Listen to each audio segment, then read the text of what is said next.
Hey guys, Dr. Dusa here, MTFU. How are you? Talk a little bit about the minimalist lifestyle. Just a quick one here. A minimalist lifestyle that disallows you from losing yourself. You know, when you don't put into yourself like we all should, you don't work on yourself, you don't put yourself first, you don't take care of your health, you don't exercise, you don't eat right, you don't sleep enough, you have that long list, as long as the arm that we talk about, of bad habits. You feel lousy mentally and physically. And so what do? What do? We go out and we try to buy items and things and intangible things that will hopefully make us happy. Do they? Maybe they do. I'm not sure. But just to read here, a minimalist lifestyle. Uh, Minimalism is all about living with less. This includes less financial burdens, such as debt and unnecessary expenses. For many minimalists, the philosophy is about getting rid of excess stuff and living life based on experiences rather than worldly possessions. I've said that, you know, when you're ready for the pine box, hopefully many years from now, and you're old and you're pretty much done with this world, and it's hopefully been a life well lived. All you have are maybe a few people left around you and experiences, not things. You're not going to be able to take those with you. And you've heard that many times. It's a cliche, I know. And I don't think people really heed that for the most part because they're still chasing things all the time. But I've talked about that. I've talked about patients I've had, which was my milieu of my greatest experience in this life with all the people I dealt with. And I had plenty of people, a patient would come in and they'd have a hard time paying a $20 copay. All the while they'd be driving a $100,000 Mercedes, wearing a Rolex watch and designer clothes, and you know, their body was a cesspool. They were in terrible health, very heavy, out of shape, sick in many different ways.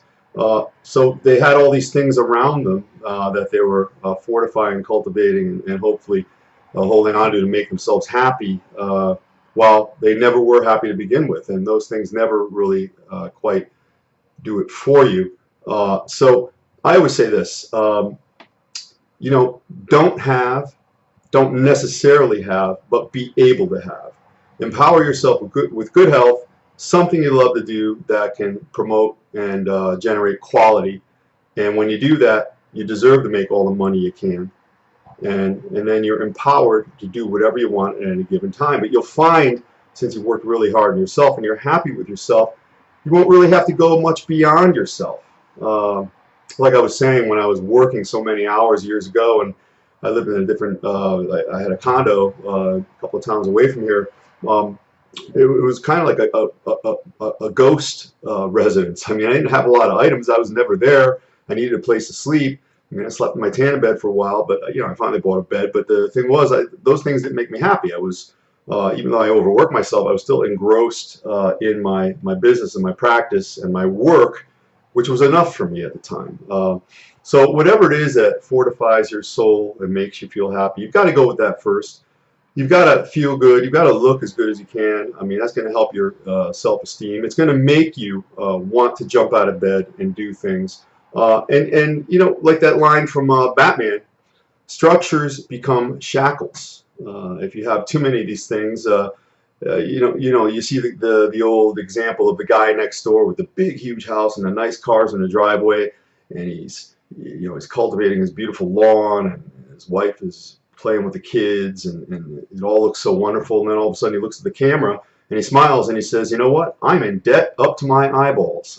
So, you know, if you're in that situation, that's crushing.